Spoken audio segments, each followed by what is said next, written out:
Assalamualaikum warahmatullahi wabarakatuh. Manusia menjelajahi angkasa untuk menjawab rahasia alam semesta dan mencari kehidupan lain di luar bumi. Padahal menurut Mimin sendiri hal itu sepertinya sia-sia, karena sejatinya kita hanyalah makhluk biasa. Inna sholati wa nusuki wa mahyaya wa mamati lillahi rabbil alamin. Sesungguhnya sholatku, ibadahku, hidupku dan matiku hanyalah untuk Allah, Tuhan semesta alam. Quran Surah Al-An'am ayat 162. Jangankan mencari kehidupan di luar bumi, misteri yang ada di bumi saja kita masih sedikit mengetahuinya, termasuk apa yang tersembunyi di hamparan air asin kebiru-biruan yang memantulkan warna langit, di dasar lautan juga samudra. Kurang lebih 71% luas bumi berupa lautan, dan manusia baru menjelajahi kurang dari 10%-nya. Sebanyak 90% sisanya masih antah berantah. Ya, itulah sebenarnya fakta yang ada. Jadi, bagi kalian yang suka menonton film tentang luar angkasa dan berharap tinggal di sana, lebih baik lupakan angan-angan itu dan berpikirlah lebih rasional.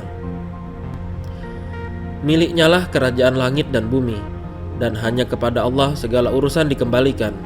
Quran Surah Al-Hadid ayat 5. Tapi jangan berkecil hati. Jika kalian memang mendambakan kehidupan yang lebih baik serta nikmat yang besar, memang bukan bumi dan kehidupan dunialah target kalian. Jadi, di manakah sebenarnya kehidupan yang sempurna itu? Jawabannya ada pada: dan tiadalah kehidupan dunia ini selain dari main-main dan senda gurau belaka. Dan sungguh kampung akhirat itu lebih baik bagi orang-orang yang bertakwa. Maka tidakkah kamu memahaminya? Quran Surah Al-An'am ayat 32. Jadi ingatlah bahwa negeri akhirat itu adalah tujuan kita, karena di surgalah letak kehidupan yang sempurna dan abadi. Kesempurnaan itu berupa nikmat yang tidak bisa diukur dari apapun. Dan ingat, dunia ini hanya permainan belaka. Itulah sedikit pembuka dari materi yang akan kita bahas kali ini, tentang Al-Quran menjawab tentang misteri laut yang hanya diketahui 5% dari teknologi tercanggih manusia saat ini. Allah menurunkan kitab Al-Quran pada bulan Ramadan. Al-Quran merupakan mukjizat terbesar yang telah diturunkan oleh Allah Subhanahu wa Ta'ala, yang berfungsi sebagai petunjuk bagi umat manusia sekaligus pemberi kabar peringatan bagi umat manusia yang ingkar terhadap kebenaran Al-Quran. Dari sisi keilmuan, bukti bahwa tidak ditemukan satupun keraguan di dalam Al-Quran semakin terkuat dari hari ke hari, seiring dengan kemajuan ilmu teknologi yang dikuasai. Salah satu sisi keakurasian Al-Quran dalam berbicara mengenai laut dan samudra terlihat juga dari perbandingan jumlah ayatnya. Dalam sebuah buku yang berjudul Laut dan Air dalam Al-Quran karangan M. Gufran, dijelaskan dalam Al-Quran terdapat 32 ayat yang menyebut kata laut, sedang kata darat terkandung dalam 13 ayat Al-Quran. Jika dijumlahkan keduanya menjadi 45 ayat. Angka 32 itu sama dengan 71,11% dari 45, sedangkan angka 13 itu identik dengan 28,22% dari 45. Berdasarkan ilmu hitungan sains, ternyata memang 71,11% bumi ini berupa lautan dan 28,88% berupa daratan. Luar biasa bukan? Mustahil bagi Rasulullah SAW yang tak bisa baca tulis dan tinggal di daerah padang pasir yang tandus mampu menciptakan sendiri ayat-ayat Al-Quran dengan komposisi seperti itu. Perbandingan soal ayat laut dan soal ayat darat yang ternyata sama dengan perbandingan laut dan darat di bumi ini jelas sengaja diciptakan Allah Subhanahu wa Ta'ala. Hal ini menjadi bukti kuat bagi luar biasanya Al-Quran. Temuan-temuan sains tentang lautan ternyata telah diungkapkan oleh Al-Quran sejak 15 abad yang lalu. Dan dialah Allah yang menundukkan lautan untukmu, agar kamu dapat memakan daripadanya daging yang segar, dan kamu mengeluarkan dari lautan perhiasan yang kami pakai. Kamu terlihat bahtera berlayar padanya, dan supaya kamu mencari keuntungan dari karunia-Nya, supaya kamu bersyukur. Quran Surah An-Nahl ayat 14. Ada juga ayat yang berbunyi, dan tiada sama antara dua laut, yang ini tawar, segar, sedap diminum, dan yang lain asin lagi pahit. Dan dari masing-masing laut itu kamu dapat memakan daging yang segar, dan kamu dapat mengeluarkan perhiasan yang kamu dapat memakainya.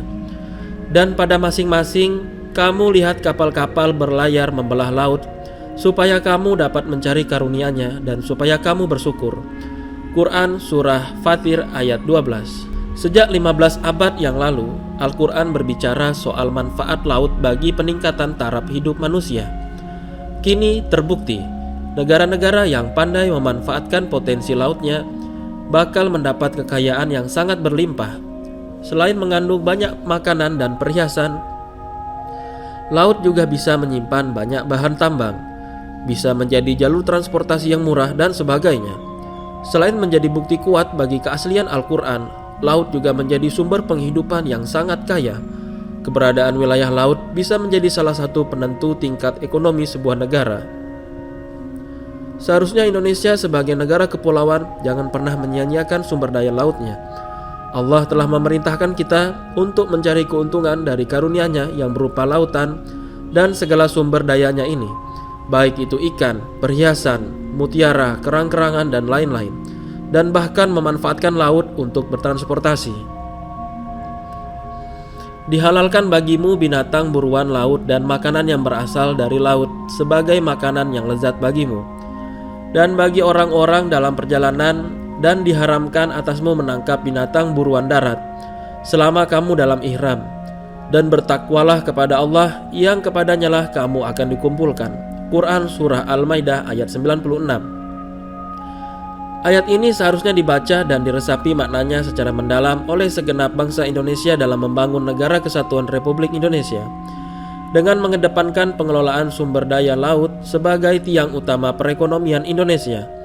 Karena Allah sendiri yang memberikan petunjuk itu dalam Al-Quran, dan sungguh Al-Quran sebaik-baik petunjuk dalam hidup. Satu lagi fenomena kelautan yang diungkapkan oleh Allah dalam Al-Quran mengenai laut dalam. Laut dalam yang dikenal dengan deep sea adalah bagian dari laut yang sangat gelap. Hingga saat ini laut dalam masih merupakan misteri bagi manusia. Dan sekali lagi, penelitian di laut dalam sendiri hingga saat ini masih sangat terbatas. Tahun 2010, para peneliti Indonesia dan Amerika bekerja sama dalam mengungkap misteri laut dalam di perairan Sangye Talaut. Ekspedisi ini dikenal sebagai Indeks Satal 2010. Ekspedisi ini telah mengungkapkan tentang lapisan kegelapan di laut dalam, kehidupan hewan dan tumbuhan di dalam kegelapan di bawah laut, dan gunung-gunung api yang menyemburkan panasnya. Keberadaan gunung api ini diduga merupakan sumber mineral dan sumber energi baru di masa depan. Hal yang menarik lainnya adalah ketika kita mencoba membaca sebuah ayat dalam Al-Quran yang berbunyi, atau seperti gelap gulita di lautan yang dalam, yang diliputi oleh ombak, yang di atasnya ombak pula, di atasnya lagi awan, gelap gulita yang tindih bertindih. Apabila Dia mengeluarkan tangannya, tiadalah Dia dapat melihatnya, dan barang siapa yang tiada diberi cahaya petunjuk oleh Allah, tiadalah dia mempunyai cahaya sedikit pun. Al-Quran Surah An-Nur ayat 40. Kegelapan dalam lautan dan samudra yang dalam dijumpai pada kedalaman 200 meter atau lebih. Pada kedalaman ini hampir tidak dijumpai cahaya. Di bawah kedalaman 1000 meter tidak terdapat cahaya sama sekali. Kini kita telah mengetahui tentang keadaan umum laut tersebut, ciri-ciri makhluk hidup yang ada di dalamnya, kadar garamnya, serta jumlah air, luas permukaan dan kedalamannya. Manusia tak mampu menyelam pada kedalaman di bawah 40 meter tanpa bantuan peralatan khusus. Mereka tak mampu bertahan hidup di bagian samudra yang dalam nan gelap, seperti pada kedalaman 200 meter. Karena inilah para ilmuwan hanya baru-baru ini saja mampu menemukan informasi sangat rinci tersebut tentang kelautan. Namun, pernyataan gelap gulita di lautan yang dalam digunakan dalam surat An-Nur 1400 tahun yang lalu. Ini sudah pasti salah satu keajaiban Al-Quran. Sebab informasi ini dinyatakan di saat belum ada perangkat yang memungkinkan manusia untuk menyelam di dalam samudra. Di kedalaman lebih dari 1000 meter, ada beberapa binatang yang memiliki fungsi penglihatan yang mampu mendeteksi bioluminescence, emisi cahaya oleh organisme hidup. Makhluk laut yang mampu membuat cahaya terdapat di mana-mana. Bioluminescence sendiri merupakan hal yang lumrah karena ia memberikan kemampuan untuk mempertahankan diri yang sangat berarti bagi binatang yang bersangkutan. Di darat kita mengenal fenomena ini pada kunang-kunang. Cahaya ini membantu binatang untuk mencari makan, menarik perhatian pasangannya, dan mempertahankan diri dari serangan pemangsanya. Selain itu, pernyataan di ayat ke-40 surat An-Nur, atau seperti gelap gulita di lautan yang dalam, yang diliputi oleh ombak, yang di atasnya ombak pula, di atasnya lagi awan, mengarahkan perhatian kita pada satu keajaiban Al-Quran yang lain. Para ilmuwan pada masa sekarang telah menemukan adanya ombak dalam internal waves yang terjadi pada pertemuan antara lapisan-lapisan air laut yang memiliki kerapatan atau massa jenis yang berbeda. Gelombang yang dinamakan gelombang internal ini meliputi wilayah perairan di kedalaman lautan dan samudra dikarenakan pada kedalaman ini air laut memiliki massa jenis lebih tinggi dibandingkan lapisan air di atasnya. Gelombang internal memiliki sifat seperti gelombang permukaan. Gelombang ini dapat pecah persis sebagaimana gelombang permukaan. Gelombang internal tidak dapat dilihat oleh mata manusia, tapi keberadaannya hanya bisa dideteksi melalui peralatan canggih dengan mempelajari suhu atau perubahan kadar garam di tempat-tempat tertentu. Hal tersebut juga telah dipelajari oleh peneliti kita pada ekspedisi instan. Pernyataan-pernyataan dalam Al-Quran benar-benar bersesuaian dengan penjelasan di atas. Tanpa adanya penelitian, seseorang hanya mampu melihat gelombang di permukaan laut. Mustahil seseorang mampu mengamati keberadaan gelombang internal di dasar laut. Akan tetapi dalam surat An-Nur, Allah mengarahkan perhatian kita pada jenis gelombang yang terdapat di kedalaman samudra. Sungguh fakta yang baru saja diketemukan para ilmuwan ini memperlihatkan sekali lagi bahwa Al-Quran adalah kalamullah. Fenomena lain yang menunjukkan kebenaran Al-Quran merupakan firman Allah adalah fenomena gunung bawah laut. Allah berfirman dalam surat At-Tur ayat ke-6 yang berbunyi, dan laut yang di dalam tanahnya ada api. Juga hadis Nabi yang diriwayatkan oleh Abu Daud dalam sanadnya pada kitab Al-Jihad dengan redaksi sebagai berikut. Kami mendapat hadis dari Sa'id bin Mansur, tuturnya. Kami mendapat hadis dari Ismail bin Zakaria, dari Muttarif, dari Bishr Abu Abdullah, dari Ba'syir bin Muslim, dari Abdullah bin Amru bin Al-As. Rasulullah Shallallahu Alaihi Wasallam bersabda, tidak akan ada yang mengarungi lautan kecuali orang yang berhaji, berumroh, atau orang yang berjuang di jalan Allah. Sesungguhnya di bawah lautan terdapat api, dan di bawah api terdapat lautan. Baru-baru ini muncul sebuah fenomena retakan di dasar lautan yang mengeluarkan lava, dan lava ini menyebabkan air mendidih hingga suhunya lebih dari 1000 derajat Celcius. Meskipun suhu lava tersebut luar biasa tingginya, ia tidak bisa membuat air laut menguap. Dan walaupun air laut ini berlimpah-limpah, ia tidak bisa memadamkan api. Bangsa Arab pada waktu diturunkannya Al-Quran tidak mampu menangkap dan memahami isyarat firman Allah Subhanahu wa Ta'ala, demi lautan yang di dalam tanahnya ada api ini. Karena bangsa Arab kala itu hanya mengenal kata makna sajara sebagai menyalakan tungku pembakaran hingga membuatnya panas atau mendidih. Sehingga dalam persepsi mereka, panas dan air adalah sesuatu yang bertentangan. Air mematikan panas, sedangkan panas itu menguapkan air. Lalu bagaimana mungkin dua hal yang berlawanan dapat hidup berdampingan dalam sebuah ikatan yang kuat tanpa adanya sesuatu yang rusak? Tampak jelas bahwa gunung-gunung tengah samudra tersebut sebagian besar terdiri dari bebatuan berapi, volcanic rocks, yang dapat meledak layaknya ledakan gunung berapi yang dahsyat. Persepsi demikian mendorong mereka untuk menisbatkan kejadian ini sebagai peristiwa di akhirat, bukan di dunia nyata, apalagi didukung dengan firman Allah Subhanahu wa taala. Dan apabila lautan dipanaskan. Quran surah At-Takwir ayat 6. Memang ayat-ayat pada permulaan surah At-Takwir mengisyaratkan peristiwa-peristiwa futuristik yang akan terjadi di akhirat kelak.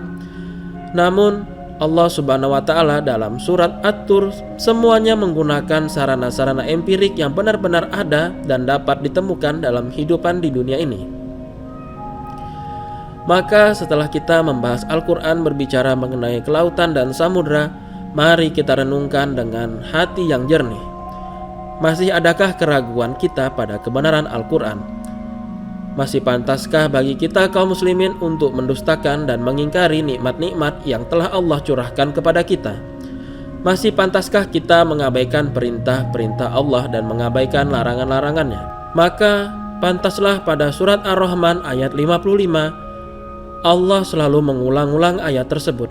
Fabi'ayyi ala'i rabbikuma tukazziban. Maka nikmat Tuhan mana yang kamu dustakan? Tercatat Allah mengulangnya sebanyak 32 kali pada surat Ar-Rahman, menunjukkan pentingnya keimanan setelah mengaji ayat-ayat Allah. Allah telah memberikan petunjuk yang nyata dalam Al-Quran. Banyak perumpamaan dan fenomena alam yang telah Allah terangkan dengan sangat indah. Sekarang tergantung kepada kita kaum muslimin, apakah akan mengambil jalan keimanan atau jalan kekufuran. Marilah kita yang mempunyai pengetahuan dan berkecimpung pada masalah ayat-ayat, khususnya yang berkaitan dengan kelautan dan perikanan ini, untuk menjadi hambanya yang beriman dan bersyukur dan tidak menjadi hambanya yang kufur. Beriman dengan cara mengabdi kepada Allah, dengan menjalankan perintahnya dan menjauhi larangannya. Dan bersyukur dengan cara mengerahkan segala daya dan upaya untuk membangun kelautan dan perikanan ini sehingga kemakmuran bangsa Indonesia dapat dicapai. Mudah-mudahan kita kaum muslimin selalu diberi Allah petunjuk untuk mengerjakan segala perintahnya dan menjauhi segala larangannya. Wallahu a'lam bishawab, hanya Allah yang mengetahui segala sesuatunya. Demikian informasi dari kami, sampai jumpa di video selanjutnya. Wassalamualaikum warahmatullahi wabarakatuh.